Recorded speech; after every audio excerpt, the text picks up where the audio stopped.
memanfaatkan kesempatan kita di pagi hari ini ya. Ini adalah sebuah permasalahan yang lagi membutuhkan partisipasi dari semua pihak ya. Baik, kita akan mulai dengan gambaran umum Pak. Kondisi karhutla di tahun ini lebih tinggikah atau bagaimana Pak Sarudin? Ya, terima kasih Bang ya. Jadi kalau kita dibandingkan dengan tahun-tahun sebelumnya, khususnya tahun 2022, Ya. untuk kebakaran hutan kita, dalam arti ini nanti kalau yang kawasan ini Pak Rahmat yang menjelaskan, Ya. yang non kawasan kita hanya 9 kejadian. Oke. Nah, sementara untuk tahun ini kita sudah hampir 250 kejadian yang kita tangani untuk non kawasan. Wow. Yaitu kita sudah 6 bulan Bu. 6 bulan. Jadi 6 bulan sejak bulan Mei sampai bulan Oktober ini, khususnya untuk non kawasan. Oleh karena itu pada kesempatan ini kami juga menghimbau pada kawan-kawan semua, khususnya masyarakat tanah laut, dengan iklim yang cukup panas ini, kemudian mudahnya terbakar, jangan mencoba-coba kita berbakar-bakar sampah macam. Iya. Jangan bermain-main dengan api ya. Kecuali api asmara. Iya. Masalahnya nanti kalau biasanya ada tiupan angin segala macam, dengan ada pemicu yang sedikit, itu sudah cukup relawan. Oleh karena itu kami pada kesempatan ini juga mengimbau, paling tidak kita sama-sama menjaga. Khususnya daerah pemukiman yang ada semak-semak yang cukup tinggi, yang rawan, mohon kita jaga, kemudian kita bersihkan supaya tidak ada akses atau kemungkinan api merambat ke daerah pemukiman kita. Mungkin sementara itu Bu. Oke. Untuk kawasan nanti ada Pak Rahmat di sini. Iya. Oke. Lalu ya, saya langsung ke Pak Kepala KPH, Pak Rahmat. Peta wilayah kawasan-kawasan kita, Pak. Bagaimana, Pak? Terima kasih Ibu atas waktunya. Oke. Memang berbicara karhutla ini boleh dikatakan cukup kompleks ya. Iya, betul. Karena ini melibatkan beberapa pihak dan stakeholder terkait. Jadi bukan hanya dari sisi pemerintah, juga masyarakatnya. Nah, mungkin kami sedikit menambahkan ini terkait data hotspot, ya hotspot artinya titik panas, ya yang mungkin lebih dikenal di masyarakat itu ada titik api ya. Jadi di kabupaten kita Tanah Laut ini sangat banyak Bu. Jadi data yang berhasil kami kumpulkan dari Juli sampai dengan September itu terdapat sekitar 6.438 hotspot. Wow. Ya, di mana ini berada di APL, artinya area penggunaan lain atau tanah hak, dan juga kawasan hutan dengan berbagai fungsinya. Oke. Nah, ini terjadi peningkatan ya dari bulan Juli, Agustus, dan September. Memang sesuai dengan fenomena dari El Nino ya, di mana kita boleh dikatakan kemarin menurut prediksi puncaknya itu berada di September. Ya. Namun kalau kita melihat suasana sekarang, ini kayaknya puncaknya malah di Oktober. Nah, ini yang perlu antisipasi kita ya. Nah, di mana fenomena ini ya artinya adanya peningkatan suhu air permukaan laut di wilayah Pasifik ya, mengakibatkan terjadinya hembusan angin yang cukup kencang dengan suhu panas yang meningkat ya, dan berakibat wilayah kita di Indonesia mengalami curah hujan yang sedikit dan angin yang cukup kencang dan awannya sedikit Bu, jadi sangat cerah sekali. Iya betul. Nah, bahkan terkesan terik ya Pak ya. Benar. Jadi boleh kata di tempat kita ini karena mendekati laut ya terasa berangin, namun hawanya tuh panas. Nah, ini yang mengakibatkan tanaman itu boleh dikatakan atau tumbuhan itu memiliki kesulitan. Artinya kemampuan dia menyerap air dengan kemampuan dia melepaskan air ya, itu tidak sebanding. Nah, ini yang lagi ada kaitannya ya di situ. Jadi kalau kita melihat hotspot ini memang terjadi peningkatan dari Juli sampai September ini cukup banyak. Ini data kami ya, di mana bulan Juli itu di angka 500-an ya, kemudian di Agustus itu di 2000-an. Nah, di September ini mendekati 3.000. Masya Nah, Allah. ini yang perlu menjadi perhatian kita ya, bahwa Naiknya begitu drastis ya Pak ya? drastis, Iya. benar sekali drastis. Di mana dari 11 kecamatan ini boleh dikatakan ya, untuk yang menduduki peringkat pertama itu adalah Kecamatan Bati-Bati Oh, di iya iya angka iya iya. 1444 hotspot. Nah, kemudian posisi kedua itu di Kecamatan Tambang Ulang di angka 976. Dan selanjutnya di Kecamatan Takisung ya. Dan Kecamatan Bumi Makmur ini memang bisa kita lihat karena adanya aktivitas warga juga Iya ya iya iya. di sana, daerah apa namanya sawah dan Sawah, juga iya. lahan-lahan yang sifatnya itu mudah terbakar seperti itu Ibu. Dan kami tentu sama harapan juga dengan Bapak Kepala BPBD ya. Ini menjadi perhatian kita bersama, artinya Karhutla ini bukan hanya tanggung jawab BPBD semata atau di Dinas Kehutanan ya, Iya. namun tanggung jawab kita semua. Kita semua ya, Iya, betul. perlu peran aktif dari tokoh masyarakat, pemuka agama ya dalam hal pencegahan, Iya. penanggulangannya. Karena lebih baik kita mencegah sebenarnya daripada iya. Oke, mungkin itu Ibu ya. Oke, baik. Ke hutan lagi Pak, saya masih ke Pak Rahmat, Kepala KPH. Hutan kita ini kan tersebar tadi di beberapa kecamatan. Nah, ini sebenarnya hutan liar kah Pak, atau hutan yang industri, atau hutan ada pemilik perorangan? Nah, lalu bagaimana regulasi kita Pak terhadap para pemilik atau para penguasa hutan ini? Siap Ibu. Jadi kawasan hutan kita di Kabupaten Tanah Laut ini itu di angka 99.531 hektar. Ya, di mana dari kawasan seluas itu terbagi dari beberapa fungsi. Ya. Ya, jadi kawasan hutan itu ada fungsi lindung, ya, memang kemudian ada fungsi produksi, dan juga fungsi konservasi. Ya, jadi ada beberapa fungsi, dan untuk kawasan dengan fungsi produksi itu sudah sebagian besar sudah memiliki dipegang oleh konsesi seperti BBPH, ada Hutani dan HRB, kemudian juga ada PPKH atau pemegang persetujuan penggunaan kawasan hutan ya, ini biasanya di sektor pertambangan ya. Dan juga untuk di hutan lindung kita ada skema perhutanan sosial, di mana di Tanah Laut ini memiliki sekitar 64 kelompok binaan, ya, di mana dari 64 ini ada 38 yang sudah mengantungi SK persetujuan perhutanan sosial. Nah, terkait masalah tanggung jawab ya untuk pengelolaan itu sudah dibebankan ke pihak masing-masing di bawah koordinasi daripada instansi terkait seperti Dinas Kehutanan maupun dari UPT KLHK. Ya. Nah, terkait masalah kawasan hutan di kita sini, ya seperti yang kita ketahui, ya Tanah Laut ini memiliki keunikan. Saya bilang seperti itu. Kenapa? Karena kawasan hutan kita ini, Ibu, itu tidak jauh-jauh daripada pusat pemerintahan, ya, baik itu pusat pemerintahan kabupaten sendiri, pusat pemerintahan kecamatan maupun dari desa dan pemukiman. Jadi kegiatan masyarakat ya ini cukup masif ya, cukup masif sekali ya.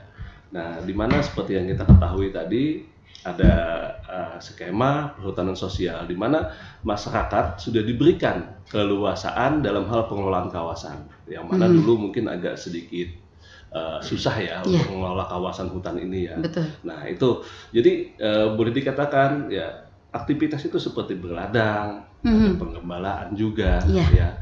Nah, inilah yang mungkin ya ada sedikit menjadi pemicu ya terhadap Karhutla ini ya.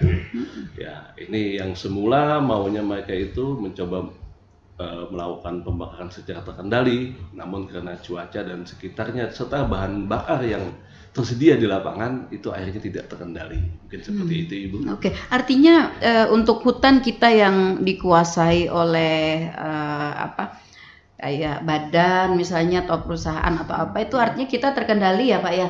Pada saat ini kebakaran pada hutan-hutan tersebut mungkin agak minim. Yang lebih banyak mungkin ke lahan atau hutan yang dimiliki oleh pribadi, begitukah? Eh, Kalau kita melihat Bu ya, memang di satu sisi kita melihat pemegang-pemegang konsesi ini juga apa ya, tidak mampu sepenuhnya untuk mengamankan areal yang dipercayakan pemerintah Iya, kepada iya, mereka. iya. Itu kita bisa lihat kemarin sebelum sekitar bulan Mei kami aktif Bu, kami aktif melakukan identifikasi, kemudian melakukan patroli dan juga koordinasi dengan pihak-pihak terkait. Biasanya kita ngecek itu pertama sumber air ya. Nah, yang kedua terkait dengan internal mereka, biasanya kita cek kesiapsiagaan daripada tim Dalkar. Nah, kemudian juga sarprasnya. Ya, Oke, iya betul. kan seperti kita ketahui ya misalnya seperti PT Inhutani 1 misalnya selaku pemegang konsesi ya, Iya, dia memiliki luasan cukup luas sekali, iya sekitar dengan sekian, 27.000 iya, iya, hektar ya. betul. Nah ini kita bisa melihat dari hal contoh aja kekurangan tim Dalkar. Nah, seperti yang kita ketahui ya idealnya ada Bu. Iya, Sekian hektar itu ada berapa tim ya, satu tim itu berapa orang. Nah ini biasanya kita ini kan. Makanya kalau kita melihat data hotspot ya di wilayah penyipatan contohnya, itu banyak juga terdapat hotspot di wilayah PBPH. Ya, itu salah satu yang Iya, kita iya, lihat iya. kendalanya. Nah, untuk yang di luar PBPH biasanya tadi sering terjadi di areal peladangan maupun pengembalaan. Iya, iya, iya. Masyarakat kita masih menganut apa ya, keinginan membuka ladang, tetapi dengan keterbatasan biaya, Biaya. tenaga, gitu Nah, kan. itu. Kalau sudah bleng dibakar itu kayaknya kayak agak-agak mudah gitu Nah, ya, itu. kayak habis sekaligus gitu. Iya, benar. Iya, iya. Nah, lalu Pak, dengan kondisi kita seperti ini, para pemilik atau penguasa hutan ini, ketika terjadi kebakaran di kawasan hak perlindungan mereka, ini apa yang menjadi kontribusi mereka, Pak? Atau ada sesuatu istilahnya ada sesuatu kontribusi lah yang harus mereka berikan atau bagaimana begitu kewajiban mereka Pak terhadap itu apa aja? Nah, kalau mereka kan sudah diatur secara regulasi ya, bahwa mereka bertanggung jawab penuh terhadap area yang sudah diberikan kepercayaan untuk mereka kelola. Iya. Nah, sedangkan kalau kontribusi langsung ke pihak pemerintah, memang kita masih mencari dasarnya dulu ya untuk bisa merangkul mereka. Nah, sementara ini kami mencoba ya beberapa kali sebelumnya itu melakukan rapat koordinasi ya, memanggil pihak-pihak yang berkepentingan di sana untuk minimal mereka itu sharing data. Sharing data khususnya seperti accessibility, sumber air ya, ini dimana nanti fungsinya jika suatu saat terjadi karhutlah kita bisa meminta bantuan helibombing. Tentu kan kita harus memberikan koordinat air di mana yang bisa memungkinkan helikopter tersebut bisa ngambil airnya. Betul. Termasuk daripada satgas kita. Nah, ini yang menjadi pemesan bersama, dan juga kemarin sempat kita lakukan koordinasi untuk selanjutnya mungkin ke depannya ya. Kita coba tahun ini masih belum maksimal. Nanti mungkin penanggulangannya itu sistem klaster, Bu. Sistem klaster. Jadi kalau daerah utara, timur, barat itu siapa nanti yang membackup? Ya contoh misalnya kegiatan karhutlah, misalnya ada kejadian misal di kecamatan Olehari misalnya, mungkin teman-teman dari PPKH dari contohnya misalnya PT Arut mungkin keberatan akan terlalu jauh. Iya betul. Tapi kalau kejadiannya di wilayah Kecamatan Kintal, Jorong, maka ini jadi wilayah yang situ gitu seperti ya. itu. Jadi sistemnya mungkin nanti pembagian klaster mungkin di bawah langsung pembinaan dari BPBD mungkin ke depannya, Bu. Ya, karena itu salah satunya. Dan juga kemarin kita dalam beberapa waktu silam ikut menghadiri sosialisasi tentang penanggulangan karhutlah ini. Ya kita berharap ke depannya dalam hal penanggulangan itu mungkin ada baiknya juga di setiap posko itu disediakan peta daerah masing-masing yang memuat accessibility-nya ya, kemudian sumber airnya di mana, sehingga kalau terjadi musibah kebakaran kita sudah enak menujunya. Jadi tim itu nggak ada yang kesasar seperti itu, karena kecepatan dalam hal pengambilan tindakan di lapangan itu sangat penting sekali. Iya, iya, betul, betul. Nah, Ibu. Karena ya, api juga begitu cepat, Pak ya. Benar. Begitu cepat Iya. juga dia menyebar. Iya. Nah, itu. Oke, baik. Saya ke Pak Sahrudin, atau Pak Usairi nih, Pak. Lahan yang menjadi titik rawan. Oh, tadi hutan lahan yang menjadi titik rawan seperti misalnya lahan gambut kita yang ada di Kecamatan Bati-Bati, Gunung Raja, ya, Pandahan dan arah Panyipatan itu. Itu juga apakah ada pemiliknya juga, Pak? Atau memang milik pemerintah atau milik masyarakat atau bagaimana? Ya, sementara kita masih koordinasi dengan pihak Dinas Pertanahan. Kewajiban mereka sebenarnya untuk menjaga lahan tersebut. Sekarang kalau misalnya musim penghujan, teman-teman bisa lihat bahwa itu ada pemiliknya. Nah, sekarang kalau semua lahan dalam kondisi ini tidak ada pemiliknya. Nggak ada yang ngaku ya, Pak? Tidak ada mengakunya. Ini kesempatan, Bu. Kesempatan kita kalau ngacam itu dengan waktu 14 hari. Tidak ada pemiliknya bisa kita. Tapi jauh terlepas itu wilayah-wilayah kita sebenarnya kalau untuk tanah laut untuk kriteria gambut masih belum ada, Bu.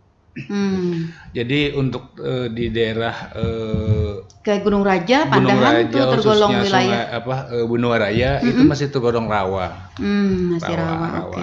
Kalau gambut itu kan ada beberapa ketebalan yang pada musim kemarau ini dia terbakarnya sampai di tingkat bawah. Nah, cuman ada beberapa daerah kita seperti Telaga Langsat, kemudian daerah perbatasan dengan Banjarbaru, ini yang agak lebih sulit, Bu. Sekalipun mereka itu bukan lahan gambut rawa, tapi rawanya bercampur dengan tanaman galam. Nah, galam. Ada pengaruhnya, Pak? Galam ini kan kalau misalnya terbakar mungkin waktu 2-3 hari untuk pemadamannya karena akarnya itu yang cukup memperpotensikan untuk menyebarkan. Nah, pada prinsipnya kita kan sebenarnya untuk karhutla ini bukan terbakarnya, tapi ke asapnya. Iya. Asapnya. Nah, ini yang perlu disadari oleh kawan-kawan semua, khususnya yang mengelola daerah pertanian, dengan keinginan mereka membakar, membersihkan lahan itu semacam, memang apinya bisa terkendali. Apinya sudah terkendali, artinya tidak sampai 2 hari. Untuk daerah-daerah Kurau, Bumi Makmur hanya beberapa jam, tetapi dampak asapnya yang berjam-jam. Nah, jadi Bapak Ibu bisa lihat sendiri sekarang beberapa hari ini kalau siang sudah mulai asap sudah menutupi langit-langit kita. Nah, oleh karena itu kebetulan kita termasuk Pak Rahmatnya masuk ring 1, khususnya daerah Bati-Bati, Kurau, Bumi Makmur, Tambang Ulang. Nah, ini yang sangat intens dengan tidak melupakan daerah lain, intens karena mempengaruhi aktivitas bandara kita. Iya. Oke. Baik, saya ke Pak Usairi. Pak Usairi, dampak dari asap yang tadi disampaikan oleh Pak Kalak tadi, artinya bukan hanya kepada penerbangan, tapi juga kepada orang, menimbulkan sesak napas, ada ispa dan sebagainya. Nah, untuk mereka yang terdampak, apa yang bisa kita berikan, Pak, oleh pemerintah pada masyarakat yang terdampak? Iya. Terima kasih, Bu. Ya, pertama dari BPD kami kan kemarin membagikan masker yang kemarin kan disediakan oleh PJ Bupati kepada Kecamatan Tambang Ulang, Bati-Bati dan Kurau. Dan alhamdulillah hari ini Kecamatan Bati-Bati membagikan kepada masyarakatnya, Bu. Ya mungkin ke Tambang Ulang atau Kecamatan Kurau nanti.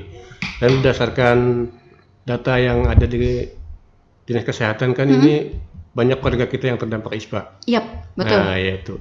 Nah, itu kan itu sudah termasuk kan hanya kesehatan. Kami cuma menghimbau dari kami kan untuk kalau nggak ada keperluan yang mendesak, supaya tidak usah beraktivitas di luar lah. Nah, itu Bu yang kami inginkan. Iya, saya juga agak heran, mungkin Pak Kalak atau Pak Usairi ini. Katanya Pak, itu kan kebakaran itu pada di tengah hutan begitu. Nah, secara logika siapa sih yang ke tengah hutan gitu ya untuk melakukan pembakaran? Nah, ini kayaknya kayak aneh begitu. Ini pertanyaan dari masyarakat kita nih. Siapa yang bisa menjawab nih, Pak? Oke, Pak Pak Agus Parno gimana Pak? Ya, makasih Bu. Iya. Ya, jadi ini Bu ya. Namanya kejadian api ini kan, kebakaran ini kan kita tidak bisa kita prediksi ya. Mungkin ada beberapa kepentingan di sana, mungkin bisa orang sakit hati, bisa juga ya kan. Iya, Saya mau sakit hati karena cinta ditolak mungkin Pak ya. Iya. Bisa disengaja Bu. Tapi sebagian besar itu sebetulnya adalah kegiatan terjadinya kebakaran itu adalah disengaja oleh manusia. Karena kita lihat saja yang kita di batu bara aja panasnya gini nggak ada kebakaran. Tapi gimana dengan lahan yang masih hijau, kadang-kadang masih hijau bisa terbakar kan? Artinya ada yang membakar ini. Nah ini mungkin perlu kita sosialisasikan kepada masyarakat luar kita. Bagaimana dampak yang tadi disampaikan, adanya penyakit yang sementara waktu membakar kita tidak ada dampaknya. Tapi setelah terjadinya itu yang anak-anak kita mungkin atau orang tua kita sehingga kena dampak itu. Mungkin perlu sosialisasi lebih mendalam lagi berkaitan dengan ini. Sebetulnya Bu, kalau kita lihat setelah dibakar itu nggak diapa-apain juga gitu tanahnya yang ada itu. Mengharapkan katanya Pak rumputnya yang baru nanti akan tumbuh hijau gitu. Itu salah satunya mungkin yang berkepentingan di sana adalah ternak Bu. Iya, tapi ini katanya Pak kebakarnya ini kok di tengah gitu Pak, di tengah lahan, di tengah hutan gitu. Nah, secara logika katanya tidak ada yang ke sana begitu kan. Tidak mungkin yang naik pesawat menjatuhkan rokok gitu ya. Nah, apakah secara teknis Pak Agus, apakah secara teknis ini memang bisa terjadi gesekan antara daun dengan batu atau dengan apa begitu sehingga menimbulkan panas dan menimbulkan api? Sebetulnya bisa juga, tapi persentasenya kecil sekali. Kecil sekali. Kalau kita lihat apalagi terjadinya kebakaran di bawah. Bawah itu mungkin kalau rumput tergesek mungkin tidak kebakar, tapi kalau pohon dengan berdampingan kemudian kena angin itu bisa kemungkinan. Tapi kan sebagian besar yang terjadi ini adalah dibakar di permukaan, bukan di atas gitu.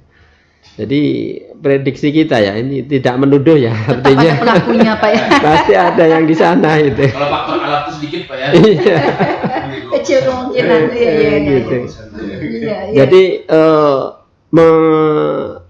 mengabaikan apa yang terjadi itu di tengah hutan atau di dekat perkampungan Bu. Jadi ya sekarang apa solusinya kita? Tadi kalau Pak Kakak sudah menjelaskan kawasan itu fungsinya ini kemudian pengelolaan siapa-siapa sudah ada tanggung jawabnya. Nah sekarang di KPH sendiri sebagai selaku PT Dinas Kehutanan Provinsi Kalimantan Selatan juga punya, kalau di BBD ada Damkar, kalau kita ada tim Dalkarhutla.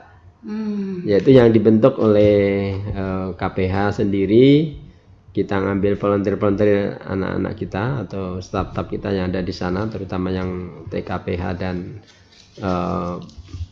PTT Bu, untuk kita fokuskan kegiatan ini di dalam penanggulangan kebakaran ini.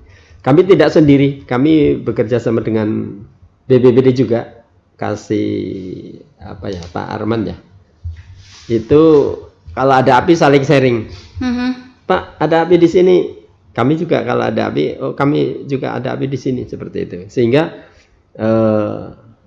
kita tuh hampir 24 jam lah juga. Iya.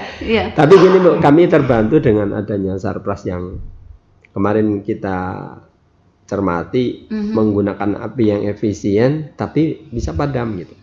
Dengan menggunakan semacam semprot untuk membasuh mobil itu Bu. Jadi bisa airnya bisa hemat, kita enggak bolak-balik, apalagi kalau jauh dari pengambilan air kan. Betul. Kalau menggunakan pemadam yang sifatnya untuk api besar kan itu akan boros air. Sehingga kami menggunakan itu dan menggunakan jet shooter. Iya. Ditekniki seperti itu ya Pak ya. Itu, apalagi dalam kondisi kita kekurangan air ini kan. Kekurangan air. Masih banyak masyarakat kita yang membutuhkan air ya untuk keperluan sehari-hari.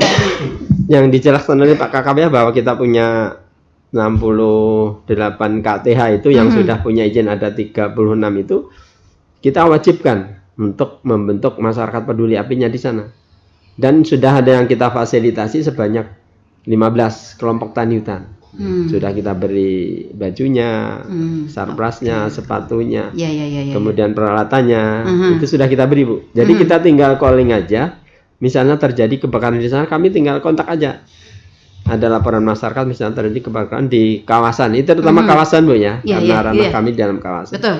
Jadi kami kontak aja misalnya kejadian kebakaran di Sungai Pinang misalnya. Di sana ada MPA-nya. Tinggal kami kontak aja, tolong dicek ini kawasannya. Kemudian kapasitas kebakarnya seperti apa? Kalau misalnya besar kami bisa datang, tapi kalau bisa diatasi sendiri oleh MPA yang ada di sana, kami tinggal koordinasi akan lebih lanjut itu.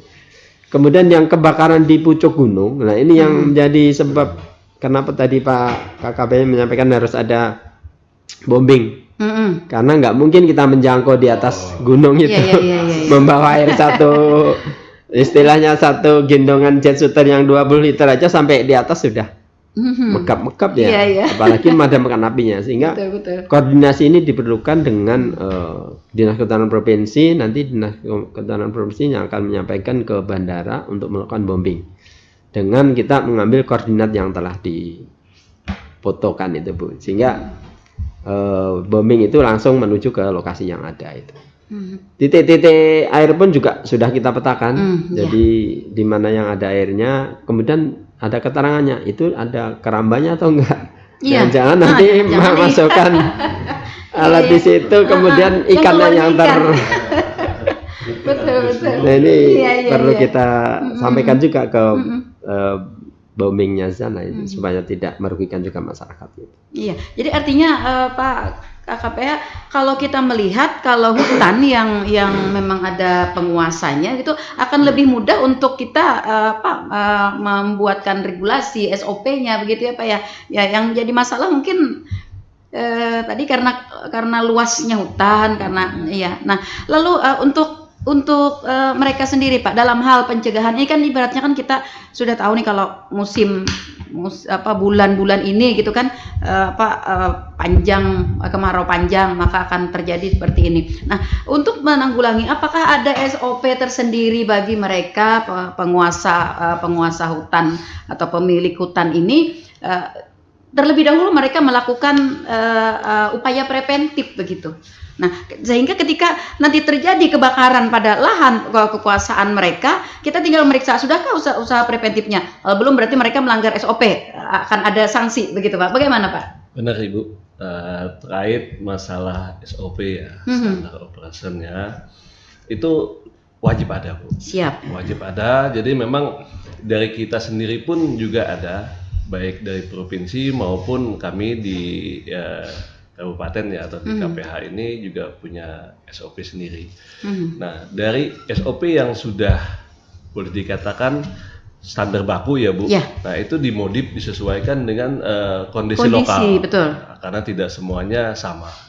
Seperti halnya untuk sarpras misalnya.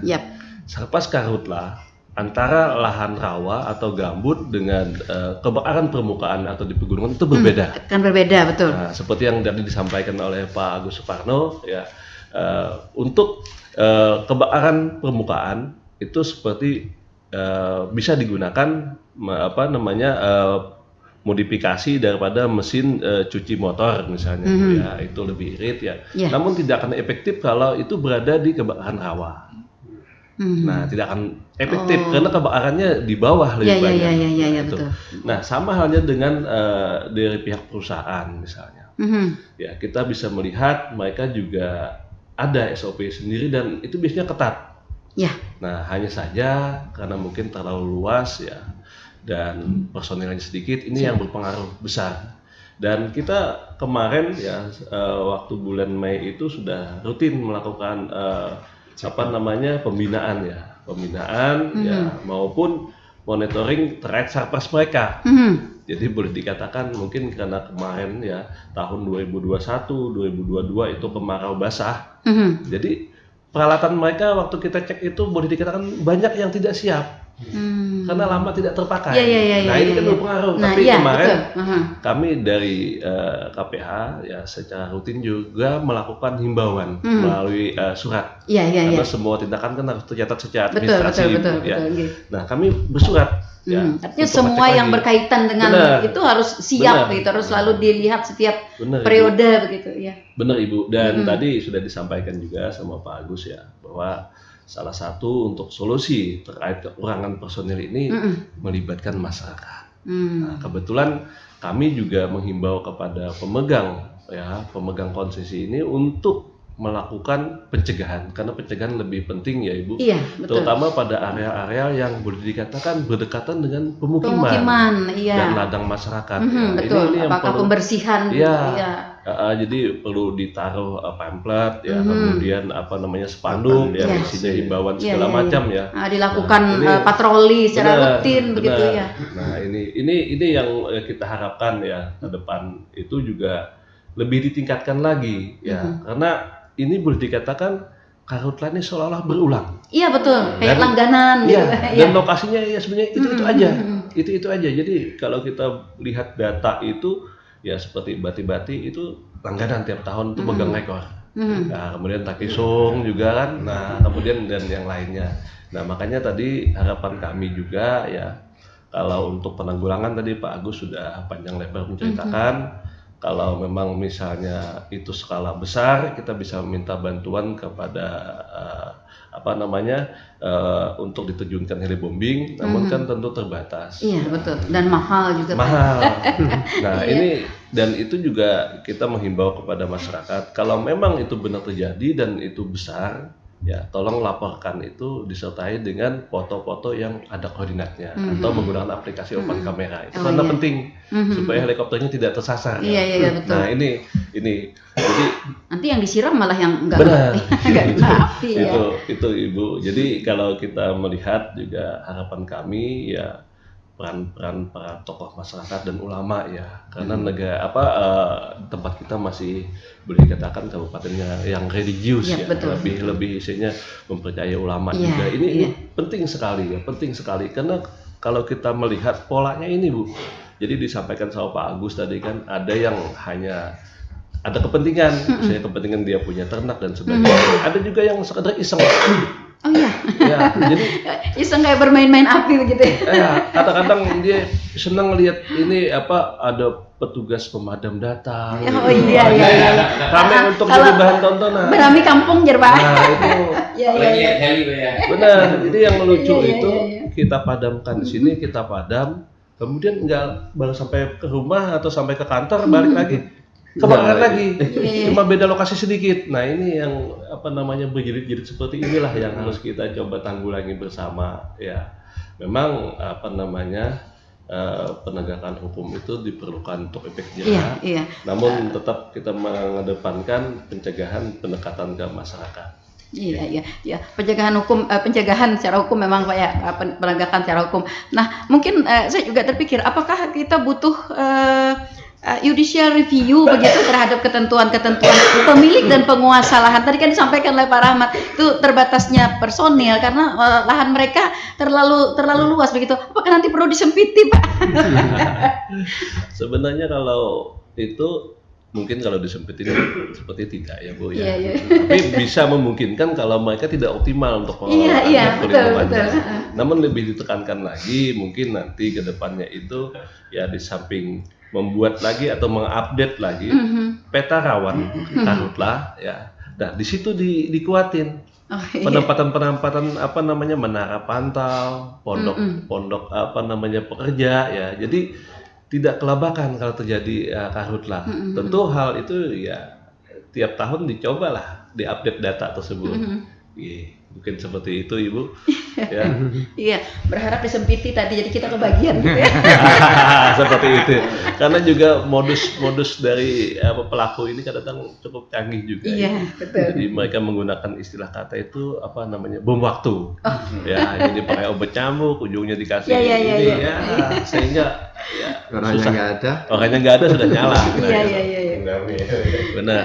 Oke, baik, kita ke suara pendengar. Ada pendengar kita yang berkontribusi, Pak Lukman di Plehari. Bertanya Pak, apakah kita di tanah laut ini dinas terkait punya alat ukur kondisi udara sehingga kita bisa tahu kondisi udara di daerah kita ini? Makasih Pak Lukman. Yang kedua, terhadap hutan atau lahan yang terbakar selama kemarau ini Pak, saya mau tanya nih, berapa waktunya tanaman atau tumbuhan tersebut bisa pulih kembali? Artinya setelah terbakar Pak, apakah mati selamanya atau bisa tumbuh lagi atau dilakukan penanaman kembali. Makasih dari Pak Irawan. Oke, Pak Irawan. Yang ketiga ada Pak Suryan di Plehari. Nang kayak apa gerang El Nino itu Pak? Hingga kemarau tahun ini dikaitkan banar wan El Nino. Jadi dijadikan faktor pemicu karhutla. Nah, makasih. Mungkin nih penjelasan apa yang disebut dengan El Nino nih Pak. Yang berikutnya bertanya Pak, ada Pak Udin Sedunia di Sungai Riam. Oke, bolehkah memanfaatkan hutan untuk bercocok tanam? Pak, gak kapehan nanti ya. Memanfaatkan hutan untuk bercocok tanam, bagaimana teknis izinnya? Ya seperti itu. Oke. Baik, 4 dulu kita jawab yang pertama, apakah di tanah laut ini dinas terkait punya alat ukur kondisi udara sehingga kita bisa tahu kondisi udara di daerah kita ini seperti apa. Pak Kalak mungkin? Oke, silahkan. Ya, terima kasih. Ini kan status kita sementara ini untuk beberapa hari ini dengan berintensifnya kejadian terbakarnya daerah persawahan khususnya daerah-daerah yang daerah permukaan. Kemudian kalau kita lihat memang ada peningkatan asap. Cuman kita selalu koordinasi dengan dinas kesehatan. Memang ada beberapa keluhan, keluhan ISPA, tetapi peningkatannya koordinasi dengan dinas kesehatan tidak signifikan. Kemudian cuaca dengan berasapnya dengan waktu jeda tertentu. Nah, kemudian untuk menyatakan nanti status kita, apakah status kita memang berisiko tinggi terhadap asap itu atau tidak, kita masih sudah persiapan koordinasi dengan kawan-kawan di lingkungan hidup, Bu. Jadi lingkungan hidup sudah ada untuk mendeteksi mengukur berapa sih kadar risiko dari kecemaran udara kita. Oleh karena itu semuanya kita memang harus persiapan. Tapi paling tidak kita jangan menyelesaikan permasalahannya, tetapi kita mencari pemicu masalahnya. Kalau pemicu masalah selesai, insya Allah masalah masker dan lain-lain itu kita bisa tanggulangi. Mungkin sementara ini Bu. Oke. Baik, kita ke pertanyaan yang kedua dari Pak Irawan terhadap hutan atau lahan yang terbakar selama kemarau ini. Saya mau tanya Pak, berapa waktu tanaman tumbuhan tersebut bisa pulih kembali? Apakah mati selamanya atau nanti akan ada tumbuh lagi? Baik. Pak KPH, silakan. Baik, ya, terima kasih. Untuk Pak Irawan, ini pertanyaan yang sangat bagus ya. Iya. Jadi terkait masalah tanaman tersebut pasca terjadinya karhutla ini. Jadi tanaman itu memang ada punya sifat ya, hampir sama dengan manusia juga, ada kemampuan dia memulihkan diri sendiri. Ada yang tidak. Nah, ada yang tidak. Jadi kalau pemulihan secara alami tentu perlu waktu. Perlu waktu, misalnya dulu akan ditumbuhi jenis rumput-rumputan dulu, baru tanaman semak ya, sampai dengan tanaman yang tingkat pancang ya. Jadi ini perlu waktu ya, lumayan lama ya. Kalau untuk rumput itu nggak lama lah ya, paling begitu ada hujan nggak lama akan tumbuh rumput lagi. Iya, akan menghijau. Nah, makanya untuk kami itu ada kebijakan operasional ya, setelah terjadinya karhutla kita akan melakukan identifikasi ya, atau ground check lagi terhadap lokasi karhutla tersebut ya. Baik mengenai berapa sih luasan yang terbakar ya, kemudian itu siapa yang pemegangnya ya kan. Nah, selanjutnya kita akan lakukan rehabilitasi. Nah, kita lihat nanti rehabilitasi itu apakah bisa menggunakan anggaran dari pemerintah ya, baik APBD maupun APBN, atau dilakukan secara swadaya oleh pemegang konsesi. Ya, kita anggap juga masyarakat di sini kalau sudah mengantongi izin perhutanan sosial ya secara kelembagaan mereka yang bertanggung jawab, maka mereka bisa melakukan pemulihan bagi tanaman itu. Bibitnya gratis Ibu. Kami ada. Betul. Bibitnya ini ada. Tadi yang saya tunggu-tunggu juga. Saya lihat ada banyak bibit. Nah, hanya saja memang karena kita bergerak di sektor kehutanan ya. Jadi bibitnya itu ada yang jenisnya itu tanaman gitu? hutan dan juga ada tanaman buah-buahan. Iya. Cuman boleh dikatakan sebagian besar adalah berasal dari biji. Dari biji gitu. Oke. Nah, makanya kita lihat di sana. Jadi apalagi untuk kawasan hutan kita rata-rata sudah ada kegiatan yang namanya rehabilitasi daerah aliran sungai. Jadi kegiatan ini salah satu dari sekian banyak kewajiban dari para pemegang persetujuan pinjam pakai kawasan hutan. Ya. Mereka misalnya nambang di area kawasan hutan. Secara regulasi kan diperbolehkan. Namun salah satu kewajibannya adalah melakukan kegiatan rehabilitasi seluas 1:1 pada area yang dipinjamnya. Jadi misalnya mereka pinjam 100 hektar, maka mereka melakukan rehabilitasi itu seluas 100 hektar juga. Berjalankah dengan baik itu, Pak? Alhamdulillah berjalan dengan baik. Dan ini mereka bertanggung jawab selama 3 tahun. Jadi sampai dengan itu layak untuk diserah terimakan. Nah, contoh misalnya kemarin ada kebakaran di Bukit Batu, di Pemuda ya, Desa Pemuda ya Pak Agus ya. Nah, itu di situ dipegang oleh PT Arutmin Indonesia. Itu mulai kegiatan di tahun 2017. Ya. Kemarin dilakukan penilaian keberhasilannya, ya. Tapi belum keluar lagi berita acara hasil penilaian sudah kebakar. Dan mereka bertanggung jawab lagi Bu, untuk melakukan rehabilitasi. Itu sampai dengan waktunya diserah terimakan. Nah, seperti itu. Jadi pada prinsipnya untuk tanaman itu bisa tergantung jenisnya. Iya, kalau boleh tahu mungkin tanaman yang jenis apa nih Pak yang mungkin bisa memulihkan diri sendiri. Mungkin itu nanti kita bisa diperbanyak kepada para pemegang benar hutan seperti ini itu. ya. Jadi memang kita boleh dikatakan agak sedikit dilema juga ya. Jadi suatu area itu biasanya ada tanaman endemiknya. Ya, contoh misalnya ada untuk daerah di bagian seperti tadi Bukit Batu. Di situ tanaman yang bertahan itu seperti jambu-jambuan. Misalnya ada jambu mete, pokoknya jambu-jambuan, ada jambu hutan gitu ya. Kemudian beringin ya. Nah, ini yang bertahan. Ya, kemampuan mereka karena di sana solom atau lapisan tanahnya sangat tipis sekali.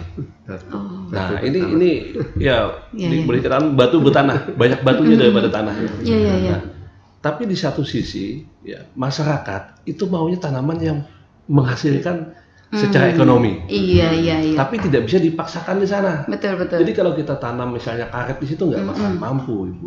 Tanam durian, Pak. Ya itu bisa, tapi lubangnya agak besar kita bawa tanah dari luar isi, nah mungkin bisa. Ini yang kadang-kadang susah ya. Saya pernah dulu bekerja sebelum di sini ya, itu ada ya karena ini misalnya ada kegiatan tanamannya sudah selesai ditanam aman, tapi berjalannya waktu ketika tanaman itu dianggap masyarakat sekitar tidak menghasilkan secara ekonomi, akhirnya ditebang dan bisa dibakar untuk diganti tanaman lain seperti itu. Itu yang kadang-kadang kita dilemanya. Iya, susah juga. Kita mempertahankan gitu ya, memaksakan tanaman yang memang disukai masyarakat. Biasanya kan kalau kita bisa lihat nih di peta sebaran hotspot, kalau di situ banyak tanaman ya yang secara ekonomi menghasilkan, biasanya jangan terjadi kebakaran. Karena dijaga dirawat. Tapi di sisi lain area tanah yang akan kita tanami ini tidak cocok tanaman yang produktif itu yang kadang-kadang susah.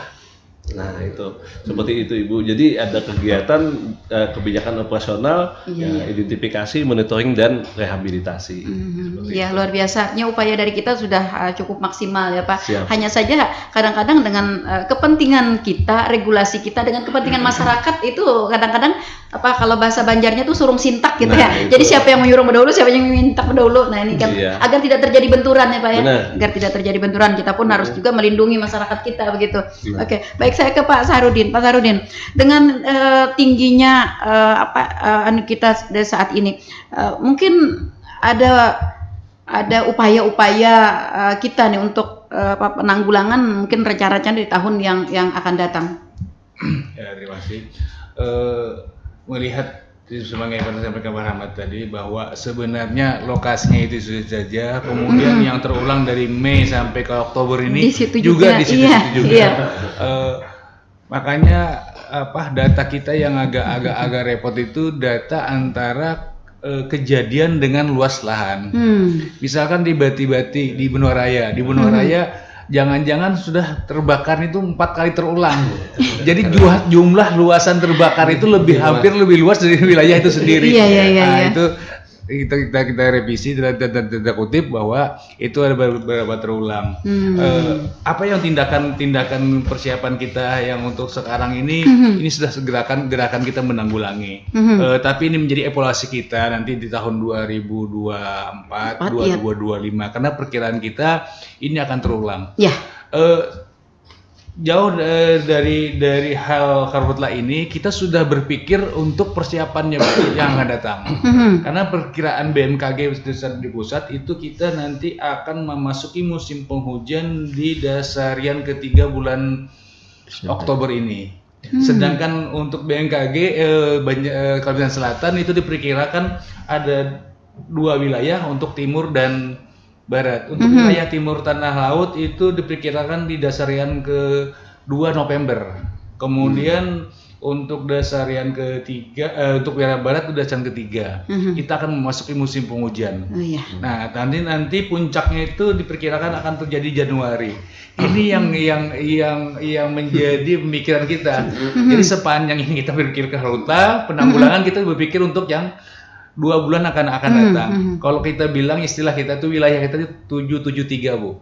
Oke, apa tuh artinya, Pak? 7 daerah rawan karhutla, 7 daerah rawan banjir, kemudian 3 daerah rawan longsor.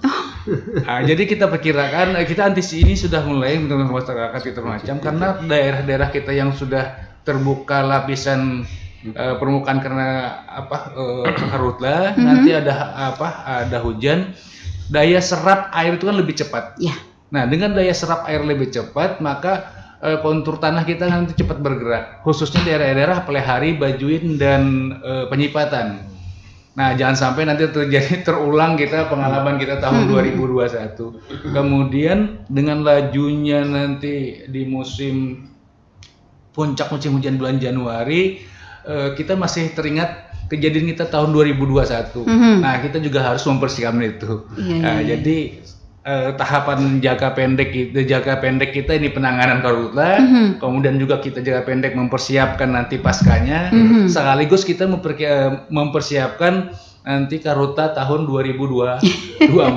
Nah, mudah-mudahan tidak terjadi. Nah, tahun 2024 kita melihat sekarang kawan-kawan kita khususnya daerah pertanian ini tidak ada kegiatan, Bu. Tidak ada kegiatan segala macam karena lahannya istilahnya itu 1 tahun ini tidak diproduksi. Kekeringan.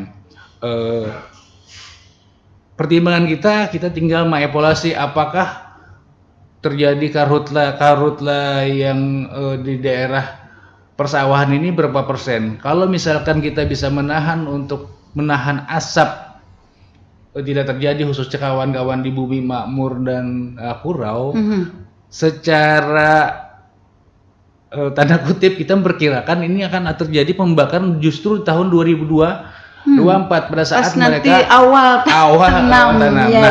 Sekarang ini kita sosialisasi dengan mereka, dengan kawan pengguna lahan pertanian ini pada saat musim panas ini. Memang sudah tanahnya rumputnya kering segala macam, mereka melakukan penyemprotan. Dengan catatan penyemprotan jangan dibakar. Jadi begitu masuk nanti musim penghujan, gulma-gulmanya sudah rendah. Ini yang kita antisipasi untuk tahun 2024. Nah, kemudian sebagai tadi untuk wilayah Bati-Bati khususnya Bati-Bati di daerah rawanya, kesulitan kita kan pada saat penanganan ini akses ke dalam. Akses ke dalam, kemudian saluran-saluran. Nah, mudah-mudahan nanti bagi pemilik tanah tersebut mereka mau bikin rere, tanggul-tanggul yang memudahkan kita untuk dapat menjangkau ke daerah itu begitu. Paling tidak dengan rere, sungai-sungai itu ada pembatas antara wilayah hamparan satu dengan yang lainnya. Oleh karena itu hamparan kita ini kan terbakarnya di depan, tapi apinya merambat ke belakang. Nah, yang ke belakang ini yang kita agak terjangkau. Tapi kalau dengan bombing kita berusaha dengan bombing pasokan darat kita berusaha untuk tidak bombing. Bombing itu murah, Bu, cuma 15.000, Bu, per jam. Tapi dolar. Iya. Nah, 15.000 tapi dolar. Jadi perkiraan kalau sehari berangkat itu 4 jam berarti hampir 800 juta per satu pesawat. Iya, betul. Lalu keefektifannya, Pak, bombing itu? Sementara ini satu-satunya jalan sebagai bagian Pak Rahmat tadi, satu-satunya jalan untuk itu karena kita tidak terjangkau, kemudian dengan pasukan darat tidak memungkinkan. Satu-satunya dengan bombing. Apapun risikonya begitu ya. Oke, baik, sekaligus menjawab Pak pertanyaan dari Pak Suryan tadi, Pak. Nah, El Nino itu apa sih begitu, Pak? Apakah peralihan dari hujan ke panas atau panas doang atau bagaimana? Nah, sampai tadi sudah dijelaskan oleh Pak Rahmat tadi, El Nino itu sebenarnya dampak fenomena alam yang memicu pergerakan angin dan dan suhu kita macam. Nah, yang kita hadapi ini El Nino dan La Nina ini memang prinsipnya sama dengan kalau kita berperang dengan perang manual itu jelas musuhnya, Bu. Nah, iya betul. Ya kata Pak Presiden kita kan yang paling susah kita berperang dengan iklim ini. Di mana perkiraan kita dengan dampak perubahan iklim ini akan berakhir di bulan September. Ternyata tidak. Oktober tidak. Ini diperkirakan nanti akan hujan di durasian November. Kita cukup berdoa juga mudah-mudahan di Oktober masih 1 bulan lagi. Jadi sebenarnya La Nina dan El Nino ini bukan kita hanya itu penyebutan nama fenomena alam saja, cuma berdampaknya tadi dengan arus angin, kemudian permukaan suhu air laut berubah naik sehingga menyebabkan tingkat hari hujan kita menurun. Nah, dengan tingkat hari hujan kita menurun, maka memicu terjadi kebakaran. Kekeringan ini memicu kebakaran. Jadi bukan La Nina El Nino-nya yang secara langsung ya, Pak ya. Iya. Cuma fenomena alam. Dan ini fenomena alam ini mau tidak mau harus kita kelola. Artinya harus kita hadapi. Karena untuk menangkalnya tidak bisa ya fenomena alam. Jadi kita hanya menghadapi dengan upaya-upaya dari kita. Dan ini akan berulang setiap 4 sampai 5 tahun. 4-5 tahun. Jadi kita pernah tahun 2019. Nah, sekarang kita menghadapi tahun 2023. 23 nanti kita akan menghadapi ini lagi ini di tahun 2027. Sudah dapat diprediksi ya Pak ya, 4 atau 5 tahun sehingga kita sudah bisa paling tidak mempersiapkan segala sesuatunya begitu secara mendasar dulu. Baik, pertanyaan yang keempat saya ke Pak Kepala KPH ini Pak, untuk memanfaatkan hutan bercocok tanam, bagaimana teknis izinnya Pak? Pak Udin sedunia tadi Pak. Iya, ini bagus sekali ya pertanyaannya dari Pak Udin sedunia. Apakah boleh bercocok tanam di kawasan hutan? Ya. Ini pertanyaan yang sangat bagus sekali dan kebetulan sekarang pemerintah ya ini sudah sangat berpihak sekali kepada masyarakat ya. Betul. Nah, artinya kalau dulu yang namanya kawasan hutan itu begitu sakral sekali, ya karena boleh jadi ya fungsi dari kawasan hutan itu sangat penting sekali bagi kita. Iya.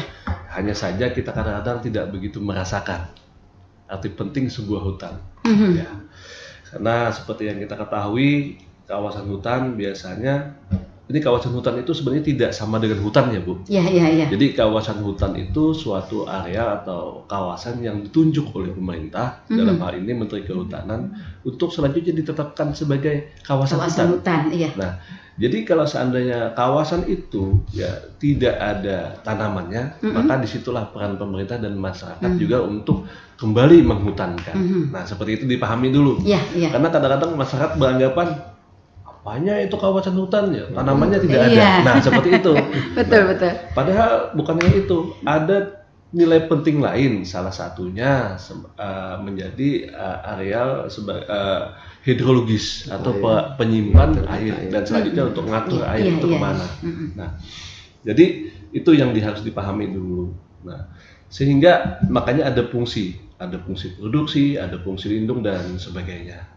Ya, kalau fungsi lindung ya itu bisa menanam tanaman berkayu kemudian memanfaatkan ya melalui kegiatan penebangan misalnya. Tapi tetap ada skemanya, tetap perizinannya, tidak sembarangan.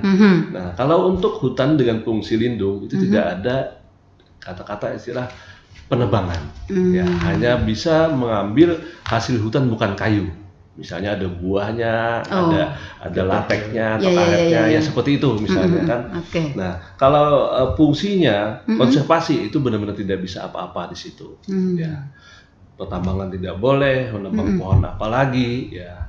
Nah, jadi kalau untuk bercocok tanam, ya, kita bisa melihat dulu fungsi daripada kawasan itu, ya. Kemudian kita lihat existingnya seperti apa, kita lihat dulu. Nah, kalau misalnya ingin mendapatkan izinnya, bisa dengan skema perhutanan sosial. Ada 5 macam, macam skema perhutanan sosial itu. Pertama ada hutan desa. Kita di Tanah Laut sini ada 2 hutan desa, Bu. Ada 2 hutan desa, salah satunya di Sungai Bakar, Bajuin. Nah, kemudian ada skema hutan kemasyarakatan, ya, hutan kemasyarakatan, ya, ini ada cukup banyak di tempat kita, ada cukup banyak. Kemudian ada hutan tanaman rakyat, ya, ada hutan tanaman rakyat, itu kita ada 5, punya dengan total luasan sekitar 2.500, ya. Rata-rata satu HTR ini ada 500 hektar. Kemudian ada kerjasama kemitraan.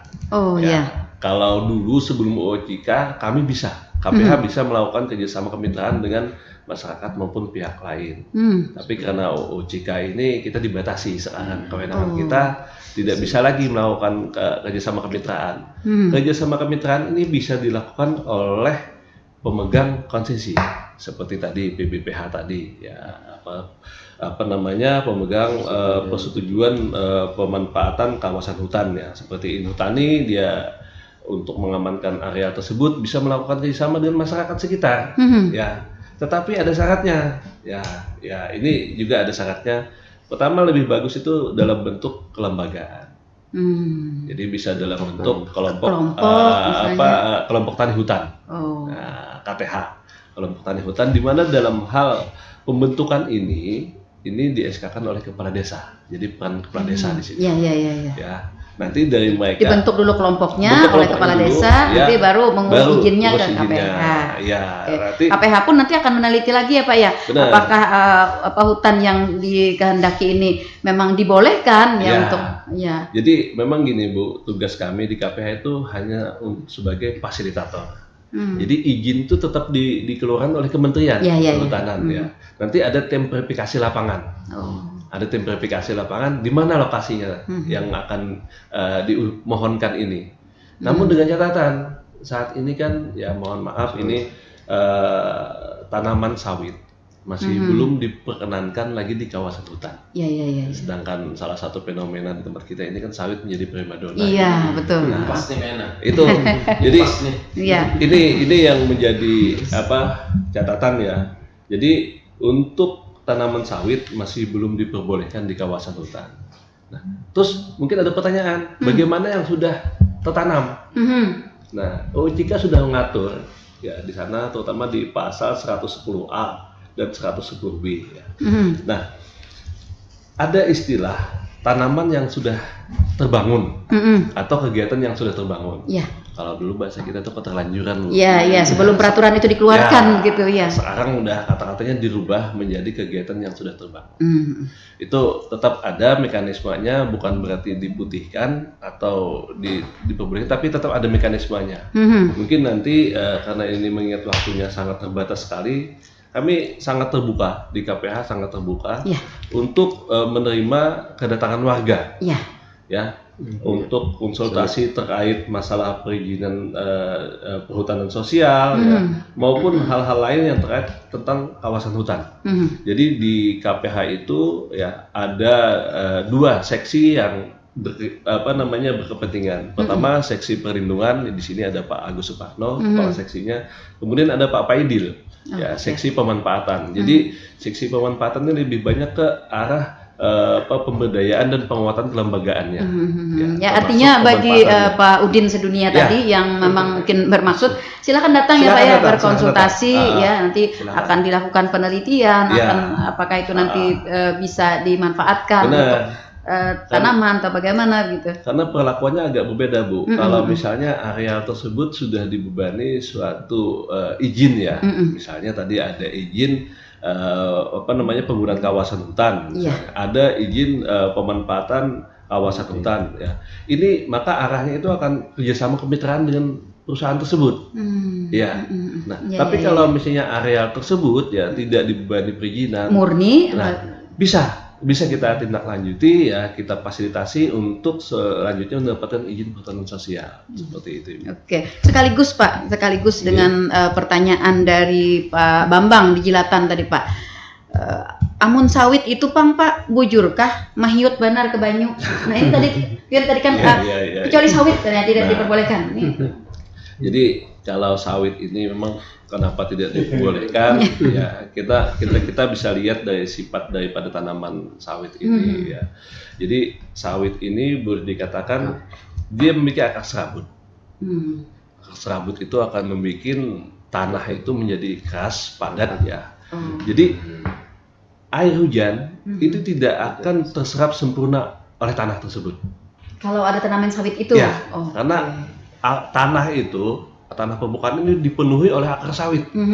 Jadi air itu tidak langsung bisa diserap oleh tanah, dia akan mengalir ke daerah yang lebih rendah. Makanya kemarin sempat waktu kita mengalami banjir, itu salah satu yang menjadi sorotan adalah perkebunan sawit ya. Dan sawit sendiri karena akarnya itu banyak Bu ya, otomatis dia akan menyedot. Iya, jadi artinya air, yang mehiut banyu tadi betul ya. Benar. Dan dia tidak mampu menyimpan air. Tidak mampu. Jadi tanaman itu juga ada yang memiliki kualifikasi sebagai pengatur hidrologis air. Ada tanaman itu. Yang bisa menyimpan air, seperti kayak beringin, jambu-jambuan, kapuk. Nah, itu juga ini ya. Jadi disayangilah kalau memang ada tanaman-tanaman seperti itu, jangan ditebang. Iya, karena saya selalu ya, kalau setiap kita sosialisasi, saya selalu ingatkan kepada warga, ayo kita nanam, jangan hanya kita nanam tanaman yang bernilai secara ekonomi secara langsung, juga tanaman yang tidak bernilai secara ekonomi, tapi itu penting memberikan bagi kita. Dampak, bagi kehidupan kita. Iya, benar betul. Ibu. Nah itu seperti itu, ya. Nah itulah ya.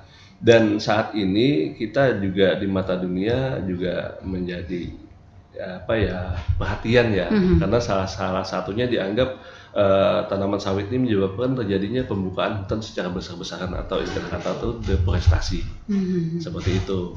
Dan karena tadi sifat dari sawit ini ya, di mana kawasan hutan menjadi salah satu paru-paru daripada daerah ataupun dunia ya, dan juga dia memiliki kemampuan untuk menyimpan dan mengatur air ya. Sehingga kalau dikasih tanaman sawit itu akan merubah fungsinya daripada area tersebut. Betul. Oke, baik. Satu lagi nih ada pertanyaan saya mungkin ke Pak Usairi atau Pak Kalak nih Pak, mengenai mengenai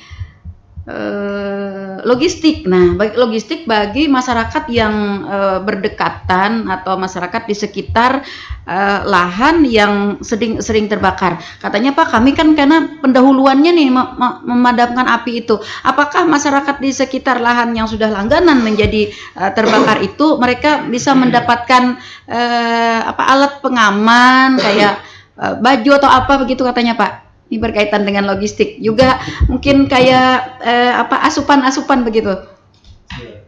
Pak Kalak silahkan Pak. Terima kasih. untuk karhutla sementara ini, karena sebagaimana disampaikan Pak Rahmat tadi, tanggung jawab kita semua. Paling tidak secara dini mematikan dan tidak memicu hanya api.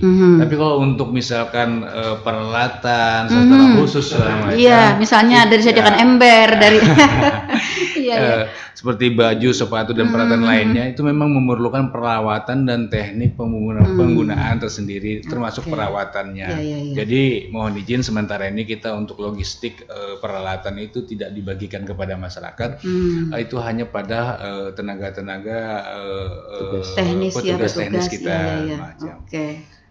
Nah, masyarakat yang di sekitar berarti tapi paling tidak masyarakat sekitar tadi intinya paling tidak menjaga dan merawat lingkungannya supaya tidak terpicu karhutla. Pada intinya cukup situ. Seandainya lingkungan kita ini ternyata menjaga itu tidak terjadi, maka kita semua menjadi ringan.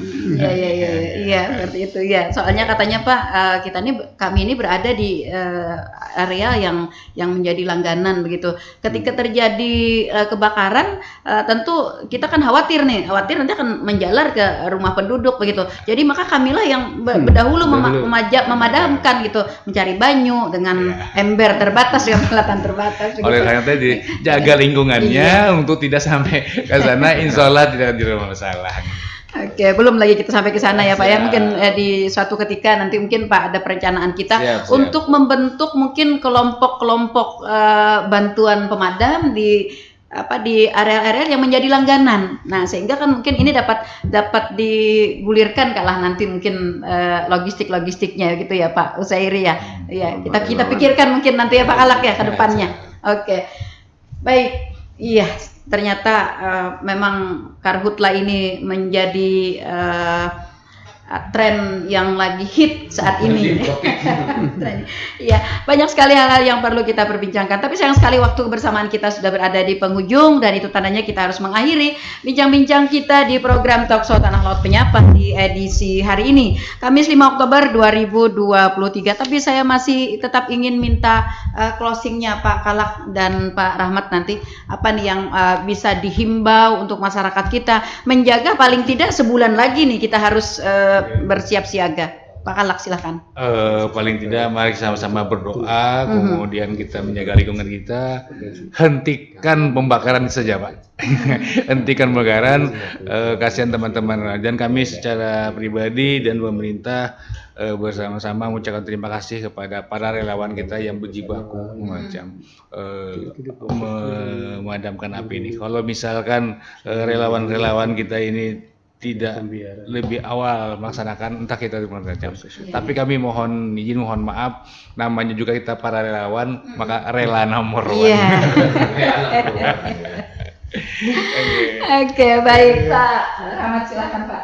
Baik Ibu, jadi senada dengan Pak Kalak ya terkait waktu kita yang masih cukup panjang. Betul. Walaupun hitungannya bulan, tapi itu sangat panjang sekali. Iya. Ya, karena boleh dikatakan kita bertugas itu tidak 8 jam lagi. Betul. Jadi malah boleh dikatakan sudah mendekati 20 jam. Sampai 24 jam. Atau 24 jam bahkan. Karena udah beberapa kali waktu kita itu yang kebakaran itu jadinya dari siang kembali ke siang lagi.